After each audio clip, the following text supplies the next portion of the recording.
Welcome back to Amerisogyny. I'm your host, Hannah Blue. You're listening to episode 44. Don't follow the leader. It's raining, folks. So if you hear the rain in the background, I do apologize. Unfortunately, there's nothing I can do about the weather. In today's episode, I'm bringing some very heavy topics. So I'm going to sprinkle a little humor in here and there. I am no Cat Williams, but I do my best. In episode 40, I gave you some tips on how to make 2024 the best year to come. And I told you, be you, be an original, think for yourself, don't follow the flock. I meant that.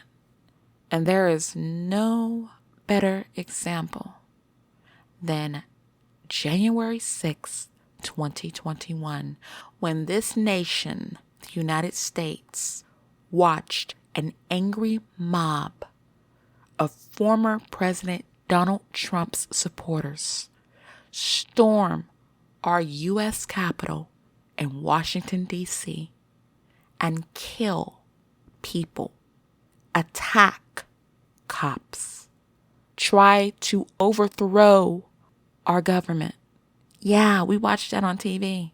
And you have people, especially on Fox News. Fox News needs to be off the air because there's nothing journalistic about it. I have watched what has gone on in this country for many, many moons. I wasn't always political, but I'll tell you one thing. I was always an advocate for people. Not just my community, people in other communities. I loved social studies when I was a kid. I loved learning about different cultures and people living in other countries. I was never really interested in U.S. history, and I didn't figure it out until I was an adult. U.S. history is based on a lot of lies. That's why it was boring to me.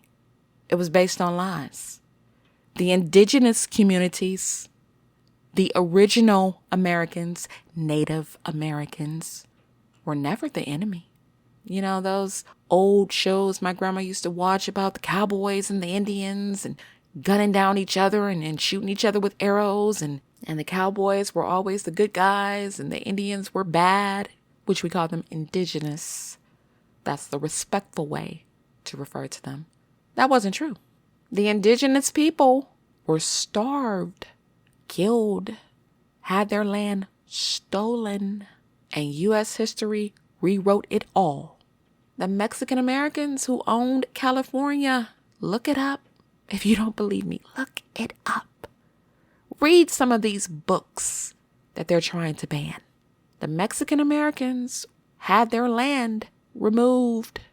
People wanted gold, and the Mexican Americans were in the way. So they removed them as if they were no more than cockroaches. That's U.S. history, guys. There are people who have the audacity to say that what we saw on national television on January 6, 2021 was not real. That was Antifa. Those were people masquerading as Trump supporters. They flew Trump flags. And before that all happened, we saw Donald Trump make a speech. And let's go on down to the Capitol. Because he threw a tantrum that he lost to President Joe Biden. These people brought zip ties. I remember the dude that put his feet on Nancy Pelosi's desk. I remember the little brat that stole her laptop and tried to sell it to foreigners. If that is not treason, if that's not betraying your country, I don't know what is. And Iowa needs to get it together because how they voted for Trump, make no mistake, I don't like Ron DeSantis and I don't like Nikki Haley. But how they voted for that man after what he's done to this country, after he's had kids, black, white, Mexican, Native, pepper sprayed on the streets because they were marching for human rights. Yeah, you better put that in your pipe and smoke it. Trump had white kids pepper sprayed. Trump lied to us about COVID. Trump is facing charges right now. But Iowa thinks this man is fit to once again be the president of the United States of America. That makes me sick. Iowa. I'll look at it this way. By voting for Trump, you have set it up for Biden to beat him. He's disgusting and he makes me sick.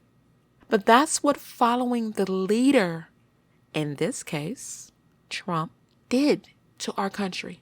January 6th is cemented in history. It will never go away. Follow the leader is a children's game. One child is chosen to be the leader, and other kids have to copy exactly what the leader does. If they do not, then they are eliminated. Yeah, that's follow the leader. Follow the leader has been used in music. Korn had an album back in the day. Follow the leader. Before that, Eric B. and Rakim, rap duo, had a song. Follow the leader has moved throughout time. It has been reshaped and reformed, and not in a good way. The stories I'm going to talk about today may be hard to listen to, but it's what's happening. And it's a telltale sign that we do not need to follow anybody's agenda if it is harmful to others. We need to think for ourselves, because when we don't, people get hurt, people die. And sometimes you're the toxic leader. Sometimes people follow their own toxic agendas, but the end result is always the same: destruction, death, chaos, anarchy. These are not things we need to be embracing. So let's get into it. Listeners, you know me. I love taking you around the world, and today is no different. Our first stop, Mexico. Transgender people are being murdered, and it's sparking a wave of terror. People are protesting. People are in despair. In a previous episode, I told you about countries in Africa and their intolerance of the LGBTQ community. Well, it looks like Mexico has taken up the mantle. 2024 has just started, and already people are dying. The death of transgender activist and politician Samantha Gomez Fonseca. Almost 100 people marched and chanted, "Samantha, listen, we're fighting for you." They carried signs that read, "Your hate speech kills," and "Trans lives matter." Now, before I get deeper into the story, some might say, "Hannah, you're not a part of this community. Why do you talk about transgender people? Why do you talk about gay people?" No, I'm not a part of the community, but I have friends who are gay. I have a friend in the UK who is transgender. This person is what I call a true soldier. Let me explain what I mean by that. Throughout your life, you're going to meet a whole lot of people. Some people will fall off. Either they're going to leave you or you're going to cut them off. Very few people have what I call true soldiers who have stood the test of time and who are still in their lives. True soldiers are rare. They're like diamonds that you find in the street. Now, honey, I don't know any street that I walked down on these many, many moons. I've never found a diamond in the street, but pay attention and follow what I'm saying. When we were kids and we found money in the street, we were so happy. We have been conditioned that money rules, but money is spent. Money is lost. The value a quarter had when you were 5 years old doesn't mean that much when you're 25, okay? But diamonds are precious. And when you find a person who is a diamond, a true friend, you keep them. I met Tim, I'll call him Tim, I don't want to use his real name, on Twitter about 12 years ago. And at the time, Tim was Tina. a girl. And Tina and I talked about everything. And Tina, right off the bat, shared with me that they were a part of this community and they never felt as if they were a girl. The timing was coincidental because I watched a documentary about a man who said he never felt he was a man. I believe his name was David. And his parents chose his gender for him. And he wished they had not done that because his life had been nothing but tumultuous. And even though this person tried to live life as a man, they got married, they had children, ultimately they died. It was a tragic end to a very tragic life. So when Tina made this confession to me, I didn't bat an eyelash. In my eyes, Tina was my friend, and that's all that mattered. Tina made another confession to me a couple years later. She was pregnant.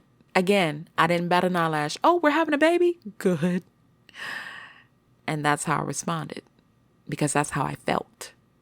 So Tina had a baby, a beautiful baby girl. And Tina was a good parent.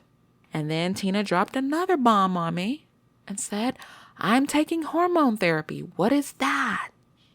And Tina told me she was taking the steps to be the gender she felt she was.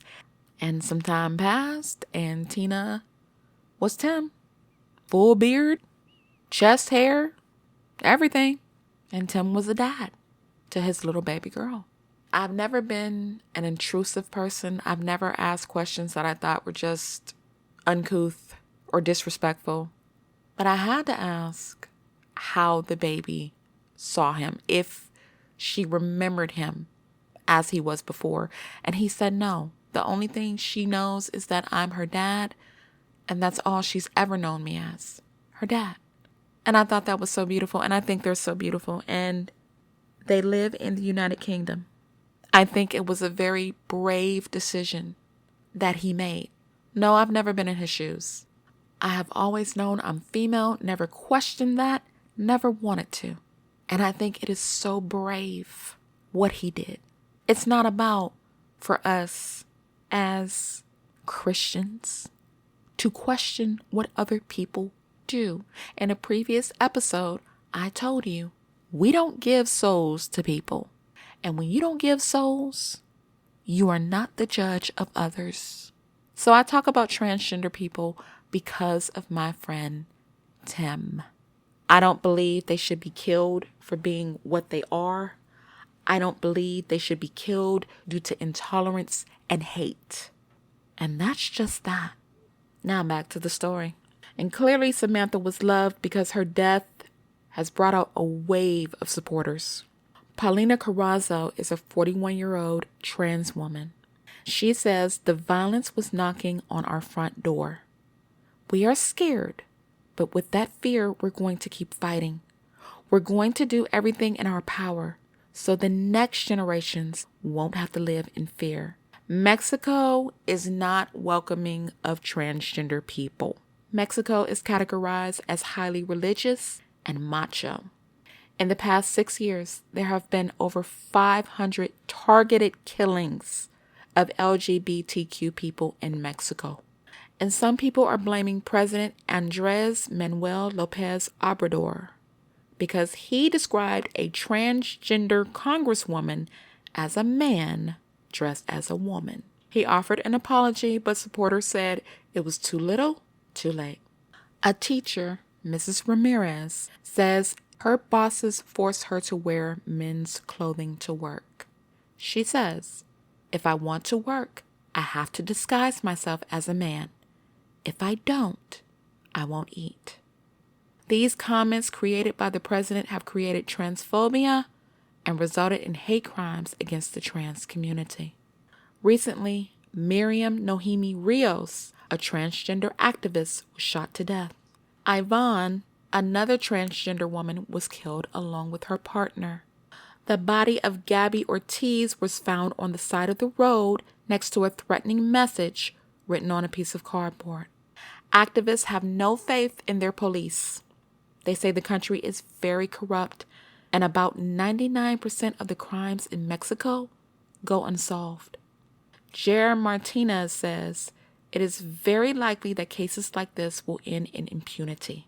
In this case, the country's leader is their president, and it seems the country is following his lead, along with the leads of others who are very intolerant of the LGBTQ community. Is it right? No. I don't think this is right. I think people should be left to their own devices. They should be left to live in peace. When I told you some people have to grow into adulthood, I meant it. I wasn't always a peace-loving person. I didn't always care about the plight of others, especially when I was younger. The only thing that I could see was anything that was right in my face. As I grew older and began cutting away the toxic parts of myself, much like you prune a tree, that's when my eyes began to open to the plights of others, how people lived, how people suffered, no matter what color they were, rich or poor. I began to pay attention to what was happening in the world. Someone may not look like you, may not think like you, may not come from the same background as you, but that doesn't mean you turn a blind eye to what's happening to them. You never know who you're in a position to help. And if we don't help others, if we don't care about others, then what does that say about us? What's our purpose? Now that's Mexico. Let's take a short detour back to the U.S. because I want to talk about a Mexican American that I think is a true hero. Unlike the insurrectionist, this man was a patriot. He fought and died for his country in World War II. And then his hometown refused to host his memorial and bury him in the honorable manner a soldier should be buried. His name is Felix Longoria. This happened in the good old state of Texas. Shout out to my family who lives in Texas. Shout out to my friend Angela, who models for us and her beautiful family, her beautiful little babies, Ava and Nomi. Yes, this man, Felix Longoria, died for his country. And the good old people in Texas in that time didn't want this man to be buried in Arlington National Cemetery. In fact, they were outraged. And what they did to his family was absolutely horrendous. The funeral home director wouldn't even allow his family to hold his memorial service at the chapel because they were Latino. Here's a bit of history they don't want you to know about, kids. 75 years ago, January 11, 1949, Lyndon B. Johnson sent correspondence to a Dr. Hector P. Garcia, who was a Mexican-American civil rights activist in Corpus Christi. Selena Quintanilla Perez put Corpus Christi on the map. And if you say she didn't, you're lying. Lyndon B. Johnson wrote, "I deeply regret to learn that the prejudice of some individuals extends even beyond this life." Now, Johnson had arranged for Mr. Longoria to be buried in Arlington National Cemetery, and people took issue with that. Why am I talking about this? Because this is a bit of lost history. This is history people like Ron DeSantis doesn't believe people should know, but I'm going to tell you about it. Mr. Longoria was a hard-working man. He got married to Beatrice Moreno when he was 16, and they had a young daughter, Adela, who was born in 1941. Beatrice says he was a loving husband who liked dancing, and he was the best father to their baby girl. And he must have been a good man because when Beatrice was telling the story about her husband, she was in tears. Now that's a good man, honey. If he makes you cry long after he's gone, in a good way, that's a good man. I thought this was so touching. When Mr. Longoria received his orders in 1945, he traveled with his family to a town near Fort Hood to say goodbye before he was shipped out. And on that day, he danced one last polka with his wife and his daughter. On June 16th, 1945, Mr. Longoria was killed by a Japanese sniper. He earned a Bronze Service Star, a Purple Heart, a Good Conduct Medal, and a Combat Infantryman's Badge. At first, he was laid to rest in the Philippines. Then, in 1948, Beatrice was contacted by the Army asking her where to ship Felix's remains. By this time, Beatrice had moved to Corpus Christi, but she wanted to lay her husband in his hometown of Three Rivers. She said that's where they met, that's where they lived, and that's where they had been happy. But the town's funeral home decided to play wicked, tricksy, false, and racist and say the whites of the town wouldn't like Felix to be buried there. Again, this man fought and died for his country, the United States of America, and the people in that town didn't want his remains to be buried. How hateful and sick can you be? But this is history, folks. This is the history we weren't taught in schools. This is the history they don't want taught to kids now in schools in 2024, right along with cursive writing. That's one of our problems. We can learn about idiotic TikTok, which I'll talk about in a minute, but it's a sin to learn about a man who lived and fought and died so bravely for his country, all because he was a Mexican American. Even worse, they wanted Mr. Longoria to be buried in a segregated cemetery. Dr. Hector P. Garcia tried to intervene for the family, but he was brushed off. Well, the incident made the papers in Port Huron, Michigan, and the headline read, "Disgraceful Incident." It took Dr. Garcia writing to Lyndon B. Johnson to intervene, and he did. There never should have been a question about him being laid to rest in Arlington National Cemetery. That's where war heroes go. Why did his family have to go through this? And of course, Jim Crow supporters in Three Rivers denied there was any racism and tried to discredit Longoria, his wife, his family, Senator Johnson, Dr. Garcia, and everyone else who tried to fight for the rights of Mr. Longoria. They told lies on Mrs. Longoria. They said she dated another man while her husband was serving his country. Lied and said they denied the memorial service to stop a family fight. Oh yeah, they lied. And these lies are prevalent today. I'm so glad I read this story. And I'm so glad I brought it to you. Here's why history, real U.S. history, is important.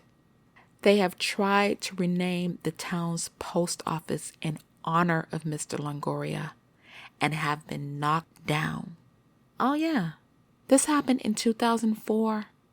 They wanted to name the post office after Mr. Longoria, and the racist people of Texas pushed back.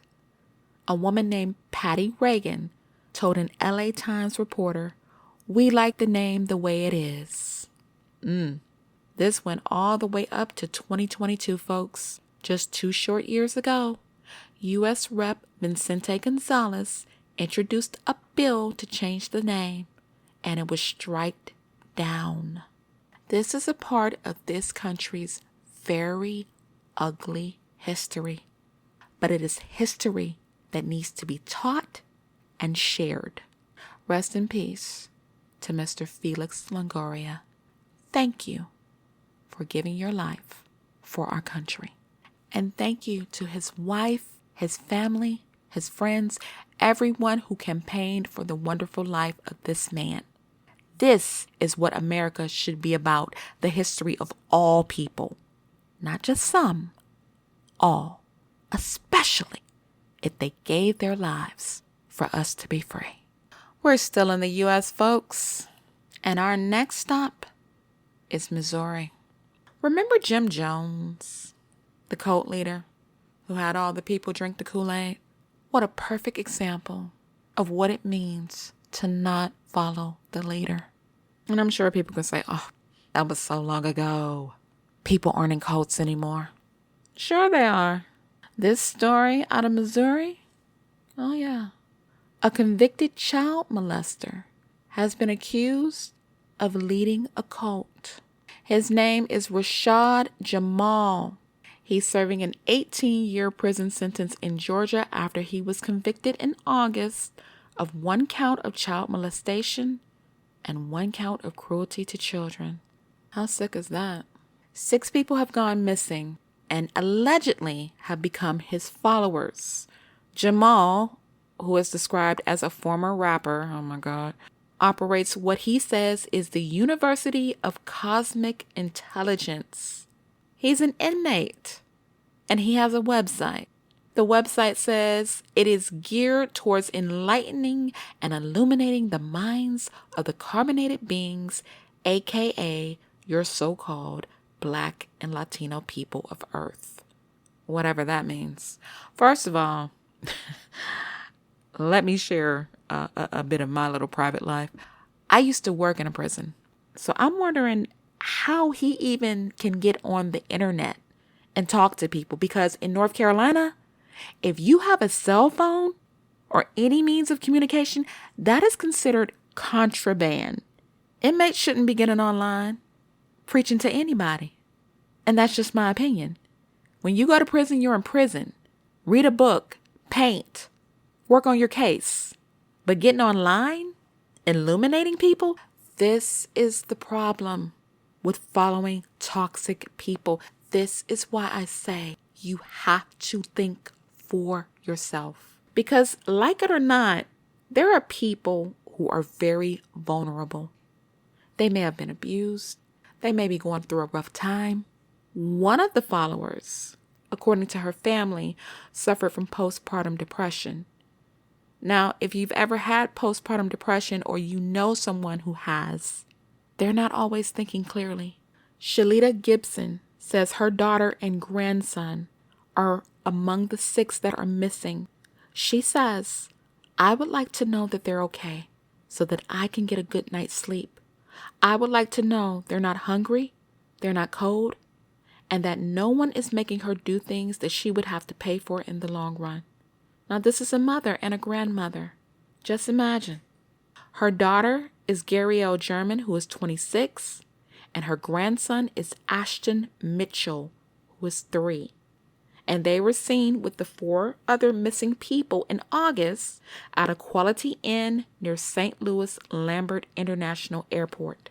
These people and 4 others, Naaman Williams, 29, Michaela Thompson, 23, Michaela Wickerson, 25, and her 3-year-old daughter, Malaya, had all been living in a rented house in Berkeley before they vanished.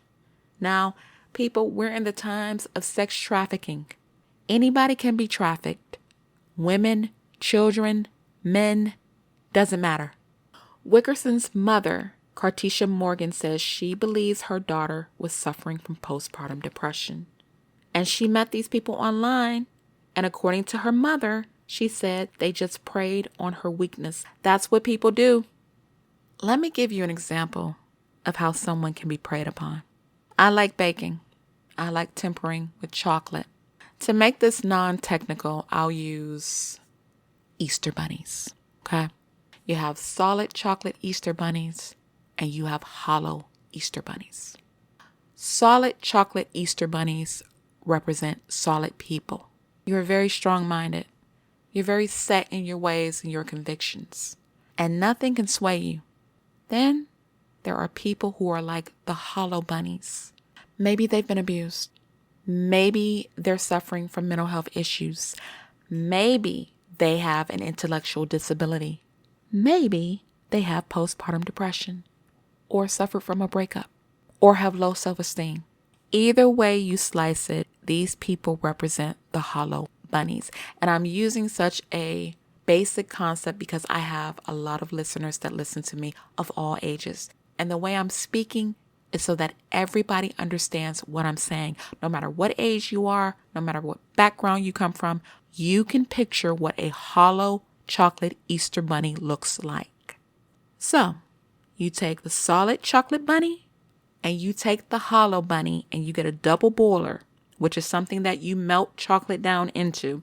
You put the solid bunny in and you put the hollow bunny in and you wait for them to melt. Now, which do you think is going to melt the fastest? The solid bunny or the hollow? If you guess the hollow bunny will be the fastest to melt down, you're right. It's the same with people.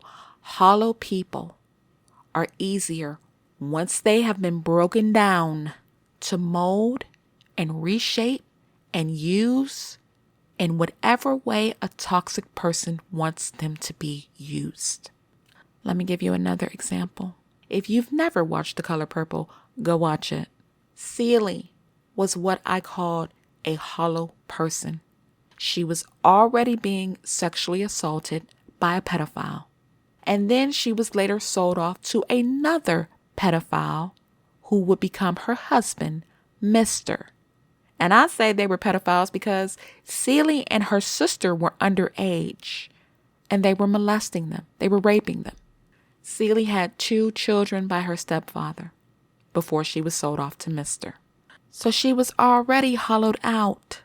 Her self-esteem, her self-worth, her choices, freedom, autonomy, her relationships with her children, she never had them. They were sold away as babies from her arms. There was nothing inside. There was no fight left in her. On top of that, her sister was taken away from her. Now, Nettie tried to follow her sister because she loved her sister. But Mr., because he couldn't break down Nettie, Nettie was a bit more solid than Celie. He couldn't make her do what he wanted her to do, which was engage in a sexual pedophile relationship. So he sent Nettie away from her. And when he sent Nettie away from Celie, he took away her last bit of strength. So for years, Celie lived with Mr., took all of his abuse, his ridicule, sexual abuse, physical abuse, emotional abuse. There was nothing left in Celie until she found the letters her sister had been writing to her for years. And it ignited something in Celie, a spark that grew over time into anger up until Celie was going to slit Mr.'s throat. That's right. Had it not been for Suge Avery, Celie would have been on her way to jail for murder. That's exactly what toxic people do. They use you up until they destroy you or you self-destruct. And whatever is going on with this Jamal person, this cult leader, it's not good. I think the media needs to stop giving this man a platform because it's only boasting his sick ego. Now, he denies being a cult leader, but in the videos he's posted online and people are watching, his videos have received over 200,000 views.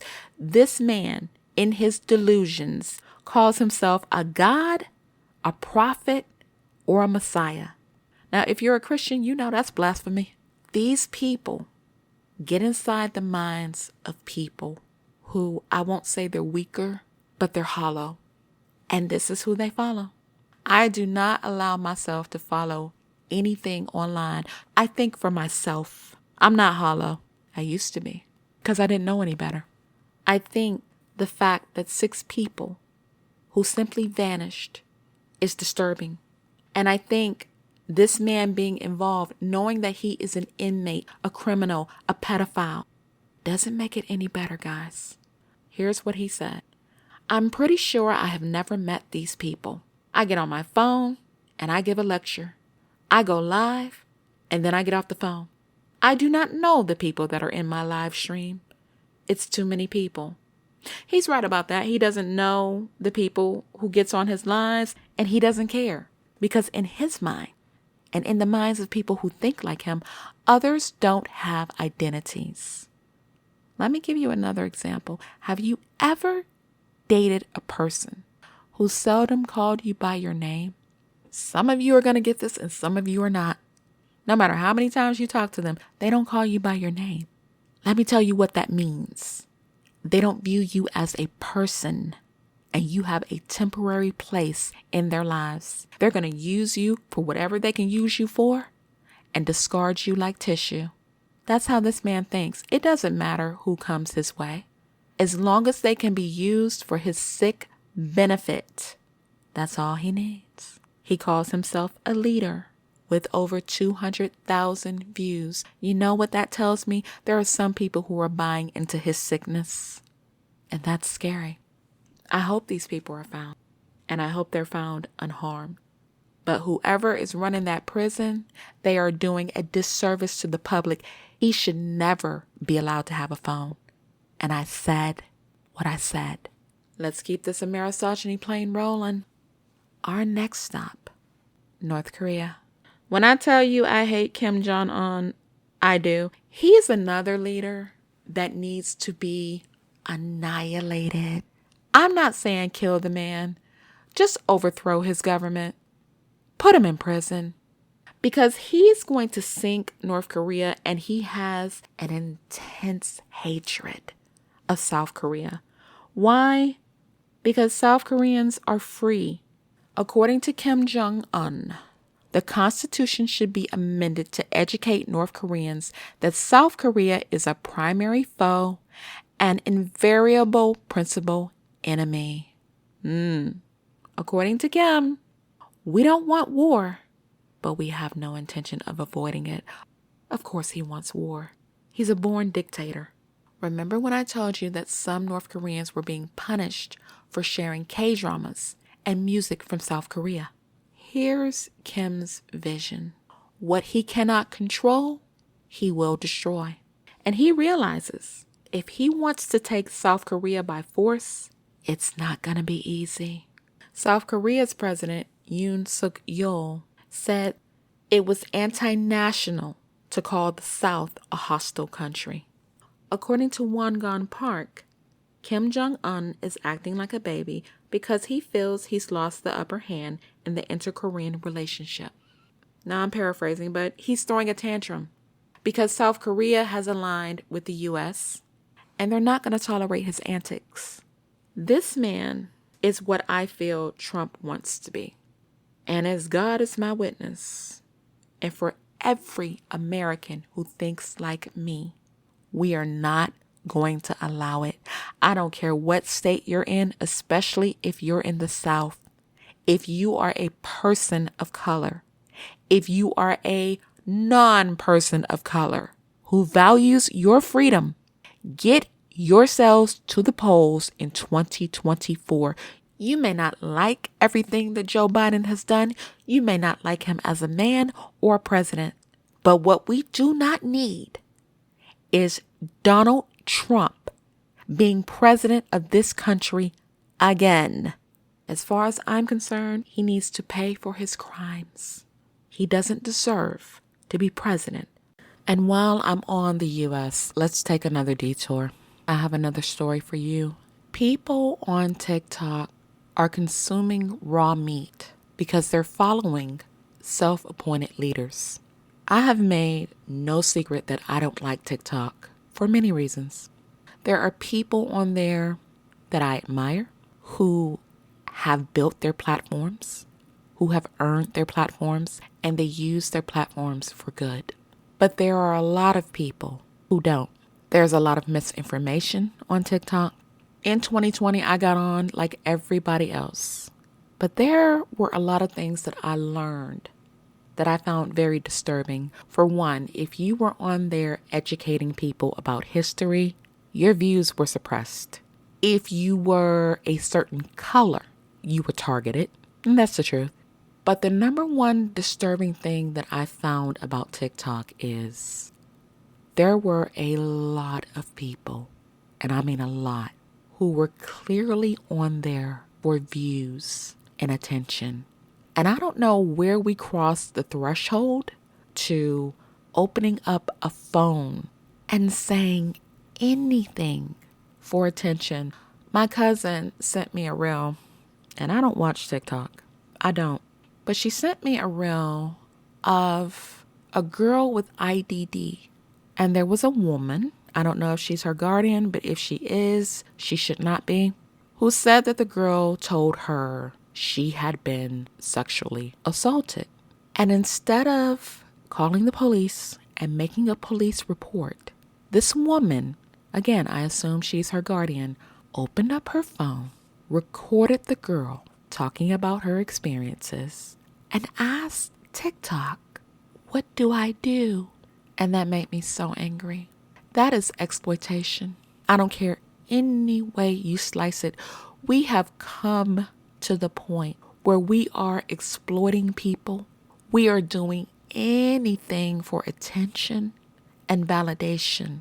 What really angered me were the number of people in the comments ridiculing the girl, calling her slow. And let me put this out there. You calling somebody slow doesn't make you fast. I'd rather take 1,000 people with intellectual disabilities than so-called typical people who are so bottom-feeding. They have no compassion on others. It literally makes me sick. And I do pray for this girl. I hope someone saw the video and intervened, and I hope she is with a better guardian, but I doubt it.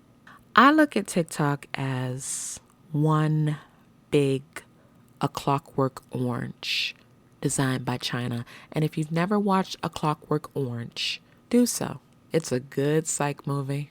TikTok is disturbing for a lot of reasons. China, through TikTok, has the ability for all the people that are signed up to use their keystrokes, even if they're not on TikTok, to know where they go. If you don't believe me, look it up. They can use your keystrokes to know wherever you go on your phone, your bank accounts, whatever sites you go on, anywhere. It's in their policy. They're not hiding it. That is beyond frightening. But I think what China has honed in on is this country's, I'm only going to talk about this country because this is the country I live in. People in this country, their need for attention. And I think that comes from being conditioned that the lives of celebrities are so great and so awesome. And oh my God, if I'm famous and people know my name, my life is going to be so much better. And that's not true. A lot of people who watch people on social media, they're not your friends. They're not for you. And it brings out the ugliness in people. They take on personas of keyboard warriors. As long as I'm behind this keyboard, I'm anonymous. Nobody knows who I am. So I can just say anything to anyone. And that's not true, because if people want to find you, they will. But here's what's most scary to me.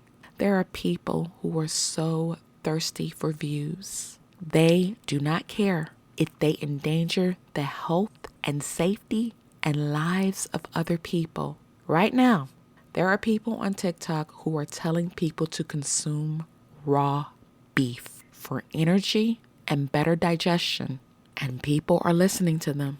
Well, science doesn't back it. According to science, if you consume raw beef, you can expose yourself to salmonella, E. coli, and other bacteria. You can get food poisoning. Here's a bit of history. In the 90s, Jack in the Box was sued over the deaths of 4 children and getting over 700 people sick for not cooking their beef to the proper internal temperature.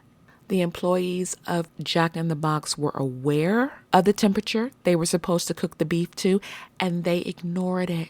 This actually happened right here in this country. And it makes me so sad that people have reached a point. They are listening to people who are not doctors, not scientists, and endangering their lives. And I think it's all a part of China's social experiment. If this isn't a perfect example of don't follow the leader, I don't know what is. Please do the research for yourselves. Do not consume any beef that is not properly cooked. Make no mistake, the need for attention has become far more important than your lives. Our last stop, South Korea. In previous episodes, I talked about the late actor Lee Sun-kyan. I talked about how important reputation is and how South Korea doesn't treat their celebrities the way we do. Over there, reputation is everything. And there is one man who is taking steps to protect his reputation. And I applaud him. His name is Park Seo-joon. Very attractive man. I saw him for the first time in Itaewon class. And I don't mind telling you, if I think a man is attractive, I'm going to watch his drama. Itaewon class was very good for so many reasons. I think he's a very good actor. I am now watching, I don't know how to say this word, but I'm sure some of you know exactly the drama I'm talking about. G Creature with Han Seo-hee. He's amazing in that role. There are people who are slandering his name and defaming him, and he's looking to sue, and I hope he does. If there's one thing TikTok has taught me, there are some fans that are literally in need of mental health services. They are toxic, and some of them, I hate to say it, but they're just crazy. The things they say about these celebrities, and I mean celebrities in the East, and of course we do it in the West too, but there are some fandoms, my God, they go too far every single day. They're on social media. As I've learned, reputation is everything in the East, and I don't blame him for trying to protect it because he's worked very hard to establish himself, and no one should have the right to go on social media and post something maliciously to bring you down. It's just not right.